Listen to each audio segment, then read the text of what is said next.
Welcome to Math Study Zone. Today we discuss a topic of generating function in recurrence relation.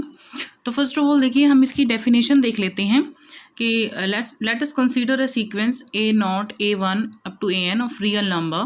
देखिए हमारे पास एक sequence है real number की for some interval of real number.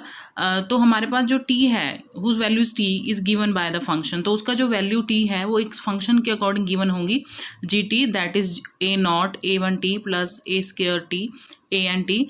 This is called generating function of a r. तो ये जो है हमारे पास जी टी यानी ये जो हमारे पास फॉर्म बन रही है ये हमारा जनरेटिंग फंक्शन है किसका ए आर का. तो देखिए हमारे पास जो जनरेटिंग फंक्शन है अकॉर्डिंग टू जो पॉइंट्स है वो चेंज हो जाएंगे. जैसे हमारे पास एक यहाँ पर ये कॉन्स्टेंट दे रखे हैं ए नॉट ए वन, ये सीक्वेंस दे रखे हैं. इसकी बजाय हमारे पास ये सीक्वेंस ना आकर वन वन सीक्वेंस आती है. तो उस केस में हमारा जनरेटिंग फंक्शन कैसे फाइंड आउट करेंगे वो देख लीजिए. जैसे हमारे पास मैं अगर बात करती हूँ फॉर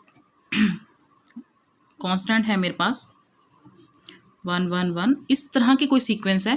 तो मेरा जो जनरेटिंग फंक्शन है ये जी टी है उसको हम 1/1 माइनस टी से रिप्रेजेंट करेंगे. तो देखिए ये बता देती हूँ कैसे. जैसे हमारे पास जी टी है 1 माइनस टी का -1 लिखेंगे. तो अगर आप इसकी बाइनोमियल ओपन करोगे तो ये बाइनोमियल मिलेगी हमें. तो देखिए अगर मैं कंपेयर करती हूँ इसकी अपने गिवन जनरेटिंग फंक्शन से तो मेरे पास जो ए नॉट की वैल्यू है वो 1 आएगी, ए वन की भी 1 आएगी और ए टू की भी 2 आएगी ऑन कंपेयरिंग. तो देखिए मेरे पास जो सीरीज़ आ रही है सॉरी यहाँ 1 था जो 1 1 आ रही है इट मीन्स जो मेरा जनरेटिंग फंक्शन है यानी कि अकॉर्डिंग टू कांस्टेंट 1 1 सीरीज़ है उसके लिए मेरा जनरेटिंग फंक्शन क्या है ये बनेगा. तो अगर मैं ये बात करती हूँ कि मेरे पास अगर कांस्टेंट्स हैं 1 2 3 इस फॉर्म में कोई कांस्टेंट्स हैं उसके लिए क्या जनरेटिंग फंक्शन होगा. तो उसके लिए जो जनरेटिंग फंक्शन है वो रहता है हमारे पास G t is equal to 1/1 minus t raise to power 2. देख लेते हैं इसको कैसे फाइंड आउट करना है. जैसे इसी तरीके से होएगा कि जी टी है मेरे पास तो इसको मैं लिख सकती हूँ 1/t रेज टू पावर -2. तो अगर मैं इसको एक्सपेंड करूँगी बाइनोमियल को तो मेरे पास आ जाएगा 1 + 2t 3t एंड सोन. तो अगर मैं कंपेयर करती हूँ तो मेरे पास ए नोट की वैल्यू 1 आ रही है, ए वन की 2 आ रही है, ए टू की 3 आ रही है. तो मेरे पास जो सीक्वेंस आ रही है 1 2 3 की मीन्स जो मैंने जनरेटिंग फंक्शन बनाया है वो ठीक है कि मेरे पास ये सीरीज़ आ रही है कंपेयर करने पर. तो मेरा जनरेटिंग फंक्शन ये बन रहा है. अब देखिए हमारे पास जो है आगे जो जनरेटिंग फंक्शन अब मैं बात करती हूँ जनरेटिंग फंक्शन में अगर मेरे पास ए आर आ जाता है तो आपको पता है कि ए आर जो होता है उसका जो स्टैंडर्ड जनरेटिंग फंक्शन होता है वो क्या होता है जी टी होता है. जी टी मतलब a naught plus a one t a two t and a r t r. ये हमारा स्टैंडर्ड होता है जो जनरेटिंग फंक्शन होता है ए आर का. बट अगर मेरे पास अगर ए आर प्लस 1 का जनरेटिंग फंक्शन फाइंड करने के लिए बोल दिया जाए तो ए आर का जनरेटिंग फंक्शन कैसे करेंगे हम. तो जी टी है जो कांस्टेंट है यहाँ आकर माइनस हो जाएगा तो मेरे पास टर्म आ जाएगी a one t a two t and a r t r. तो फर्स्ट हमारा जो पॉइंट होता है किसी भी पॉलिनोमियल का आप देखते हो कि वो कांस्टेंट होता है. तो मैं क्या करूँगी इस पूरे फंक्शन को टी से डिवाइड कर दूँगी. तो मेरे पास जनरेटिंग फंक्शन आ जाएगा a one a two t and a r t r -1. ठीक है इसी तरीके से आ जाएगा. और इसी तरीके से हम ए आर प्लस 2 का भी जनरेटिंग फंक्शन फाइंड आउट कर सकते हैं. तो उस केस में आ जाएगा G T minus A naught a one T upon में टी स्क्वायर. तो वहाँ कांस्टेंट पहला नंबर पर क्या आ जाएगा ए टू आ जाएगा, ए थ्री टी एंड सोन. इस तरह से हम जनरेटिंग फंक्शन फाइंड आउट कर सकते हैं. तो देखिए मैं आपको इसके जो पूरे जनरेटिंग फंक्शन की लिस्ट है वो दिखा देती हूँ कि किसका जनरेटिंग फंक्शन क्या होता है. देखिए जैसे हमारे पास 1 है उसका तो मैंने आपको बताया ही था कि सीक्वेंस 1 है तो उसका जनरेटिंग फंक्शन रहता है 1/1 माइनस टी. आर प्लस 1 है उसका रहता है 1 माइनस आर प्लस 1 मीन्स 1 2 3 एक एक सीक्वेंस बढ़ती जाएगी. तो 1/1 माइनस टी का स्क्वायर सिंपल आर का होता है यानी कि तो उसमें t/1 माइनस टी का होल स्क्वायर हो जाएगा. आर प्लस 1 इस तरह की कोई टर्म आती है तो ये रहेगा. जो जेड आर है उसका ये रहता है 1/1 माइनस जेड टी. इसी तरह से ए एन माइनस आर या जेड आर इस तरह की कोई फॉर्म आती है तो ये रहता है. ए आर का तो स्टैंडर्ड आपको पता ही है, ए आर प्लस 1 का आर प्लस 2 का मैंने आपको बता दिया है.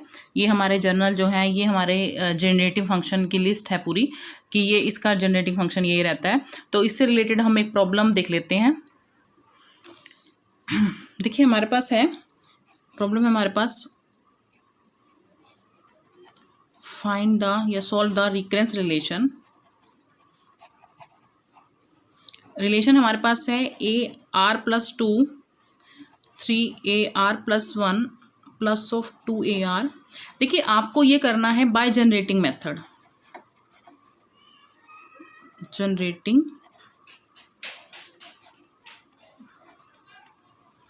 फंक्शन मेथड, जहाँ पर हमारे पास A0 है, इनिशियल कंडीशन है A0 की वैल्यू 2 गिवन है और जो A1 है इसकी वैल्यू 3 गिवन है। ये जनरेटिंग फंक्शन, ये रिकरेंस रिलेशन है। तो जनरेटिंग फंक्शन मेथड से इसको सॉल्व करना है। तो देखिए जनरेटिंग फंक्शन मेथड में आपने देखा होगा तो वो हमारे पास जो है जनरेटिंग फंक्शन तो हमें पता लग गई हैं। तो हर फॉर्म में हमारे पास जैसे GT है, अगर मैं एक जनरल करती हूँ इसकी बात फंक्शन की, तो GT जनरेटिंग फंक्शन है तो वो हमारे पास क्या होता है 0 to ∞ AR TR, इस फॉर्म का जो हमारा जनरेटिंग फंक्शन होता है TR साथ में होता है। तो मेरे पास जो फंक्शन है इसमें TR नहीं है, तो फर्स्ट ऑफ ऑल समेशन भी नहीं है। तो फर्स्ट ऑफ ऑल मैं क्या करूँगी, मेरा स्टेप क्या रहेगा कि मैं इसको पूरी की पूरी होल इक्वेशन को जो है TR से मल्टीप्लाई करूँगी और समेशन ले लूँगी 0 to ∞। तो आप क्या करोगे, multiply equation 1 by T⁻R and taking summation. तो ले लेती हूँ, देखिए मेरे पास आ जाएगा 0 to ∞ AR+2 आ जाएगा यहाँ पर, साथ में TR -3 summation 0 to ∞ AR+1 T⁻R +2 summation 0 to ∞ AR0। अब देखिए आपको पता है कि अगर मेरे पास ये फॉर्म होती है तो इसका जनरेटिंग फंक्शन क्या होता है, AR+2 के लिए है, मैंने AR+2 के लिए आपको जनरेटिंग फंक्शन बताया था GT minus A0 minus A1T upon में T² -3। AR+1 के लिए भी बताया था GT माइनस A0 अपॉन में T, और AR का तो स्टैंडर्ड था GT। तो मैंने ये सबकी वैल्यू मतलब पुट कर दी, जनरेटिव फंक्शन पुट कर दिया है। अब देखिए जो हमारे पास इनिशियल कंडीशन दे रखी है कि A0 की वैल्यू 2 है और A1 की वैल्यू 3 है, ये देखिए हम इसमें अंदर सब्स्टिट्यूट कर देते हैं।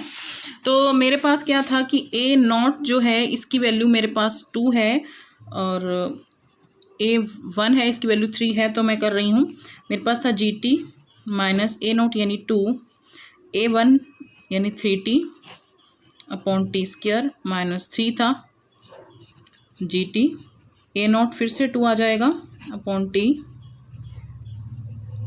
और यहाँ पे GT = 0। मैंने सबकी वैल्यू पुट कर दिया। एलसीएम ले लेते हैं हम इसका, GT माइनस 2 माइनस 3T आ जाएगा यहाँ पर, और यहाँ पर क्या हो जाएगा एलसीएम T² लेने के बाद GT। अब देखिए हमारे पास नंबर ऑफ टर्म्स जो है GT में एक ये है, इसको सॉल्व कर लेते हैं, पहले थोड़ा एक स्टेप और कर लेते हैं।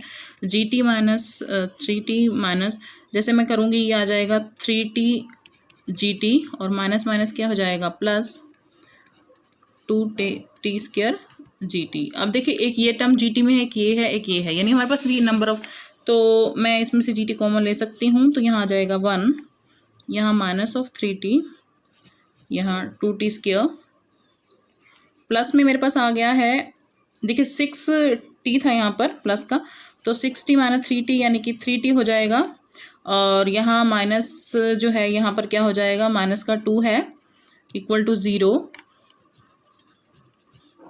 ये हो गया 2T² माइनस 3T प्लस 1। जब इसको इस साइड ले जाएंगे तो 3T माइनस का हो जाएगा और 2 हमारा प्लस का हो जाएगा। तो मेरे पास GT की वैल्यू क्या हो जाएगी, 2 minus 3T 2T² 3T plus 1। तो ये हो गई मेरे पास GT की वैल्यू। अब देखिए मैं इसको क्या करूँगी, बाय पार्शियल फ्रैक्शन हम इसको सोल्व करेंगे। 2 minus 3T 2T² 3T plus 1,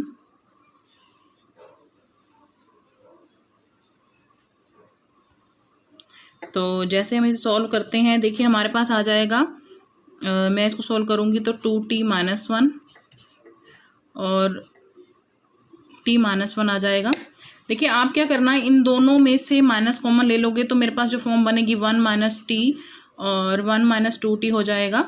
उसके बाद पार्शियल फ्रैक्शन कर देना, बिकॉज जो हमें आंसर चाहिए वो 1 माइनस जो हमारा जनरेटिंग फंक्शन है वो 1 माइनस टी या 1 माइनस 2t की फॉर्म में होंगे। इसी वजह से मैंने इसके दोनों के अंदर से माइनस कॉमन ले लिया। अब देखिए इसे पार्शियल फ्रैक्शन से हम सॉल्व करते हैं। 1 minus T 1 minus 2t, a upon 1 minus T b upon 1 minus 2t, तो a के साथ आ जाएगा 1 माइनस 2t और b के साथ 1 माइनस टी। देखिए ये फॉर्म आ गई, तो मैं एक बार तो पुट कर दूंगी 1 minus 2t is equal to 0, तो t मेरे पास हो जाएगा 1/2। अब मैं पुट कर देती हूँ इसमें 1/2 माइनस 1, ये भी 1/2 हो जाएगा। तो मीन्स मेरे पास जो v की वैल्यू है वो कितनी आ गई 1। अब हम करेंगे 1 minus t is equal to 0, तो t की वैल्यू 1 हो गई। अब मैं इसे फंक्शन में पुट करूँगी, तो मेरे पास जैसे मैंने इसको पुट किया तो a 1 माइनस 2, तो मेरे पास आ गया -1 आ जाएगा, तो a की वैल्यू 1, यानी मेरे पास b की वैल्यू 1 आ गई और a की वैल्यू। देखिए पार्शियल फ्रैक्शन कर दिया मैंने, दोनों की वैल्यू मिल गई। अब इन दोनों की वैल्यू मैं क्या कर दूंगी, गिवन इक्वेशन में पुट कर दूंगी। मेरे पास था 2 minus 3t 1 minus T 1 minus 2t, a और b दोनों की वैल्यू 1 है, तो मैंने दोनों की वैल्यू क्या कर दी, पुट कर दी। लेकिन देखिए हमारे पास जो ये फंक्शन है, अब हमें आंसर जनरेटिंग फंक्शन में देना है कि आप ये देखिए 1 माइनस टी है, ये किसका जनरेटिंग फंक्शन बन रहा है, ये 1 माइनस टी किसका जनरेटिंग फंक्शन होता है, आपको पता है 1 का। और यहाँ से 1 माइनस 2t यानी 1 माइनस जेड टी की फॉर्म बन जाएगी, तो ये जनरेटिंग फंक्शन बनता है z raise to power r का। तो ये हमारे पास क्या हो जाएगा 2 रेज टू पावर r, यानी इसका जनरेटिंग फंक्शन ये हो गया। तो यही हमारे पास रिक्वायर्ड रिजल्ट है।